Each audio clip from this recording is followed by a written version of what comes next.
Je vais te dire pourquoi le lion souffre toujours en amour. Alors c'est pas que le lion qui souffre en amour, mais c'est tous ceux qui justement créent des relations en lien avec leurs différentes blessures émotionnelles. C'est pas parce que tu es lion, sagittaire, verseau ou que sais-je qui fait que tu souffriras moins. Ce qui fait que tu souffres, c'est parce que tu crées une relation sur un manque.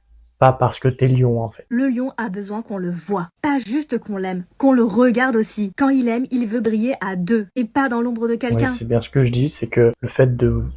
C'est pas spécialement le lion, c'est tout le monde qui a envie de se sentir aimé, tout le monde qui a envie de se sentir adoré d'une certaine manière. Et lorsqu'on refoule ça, forcément, ça vient créer encore plus de dissonance. Et souvent, il tombe sur des gens qui profitent de sa lumière, des gens qui prennent son attention, son énergie, ses compliments, qui un jour le laissent dans le silence. Le lion, lui, qui donne tout, il veut être admiré, compris et surtout choisi. C'est tout le monde qui veut être choisi. Ça, c'est pareil, c'est pas que le lion. C'est un peu le problème avec l'astrologie, c'est qu'on va te dire, tu es ci, tu machin machin, sauf que t'as l'effet Barnum qui rentre en compte. Et de cet effet-là, lorsque il y a une personne qui dit quelque chose, n'importe qui peut se reconnaître à l'intérieur. Si je te dis, oui, tu es une personne incroyable, même si parfois tu es dur envers toi-même, mais tu as un grand pouvoir en toi, une grande force qui fait que tu vas surpasser et atteindre ce que tu veux. Et derrière ça, il y a 1000 personnes qui peuvent se reconnaître. C'est justement cet effet Barnum-là qu'on voit beaucoup en astrologie. Et dès qu'il sent qu'il n'est plus le préféré, tout s'effondre. Parce qu'en réalité, derrière sa fierté, il y a quelqu'un d'hypersensible. Il ne le montre pas, mais quand il aime, il se met à nu. Quand on aime, on se met tous à nu. À un moment donné, il faut arrêter les conneries. Si tu aimes et que tu ne te mets pas à nu, c'est que tu n'aimes pas. L'amour, c'est fait justement pour être mis à nu, pas fait pour porter des masques,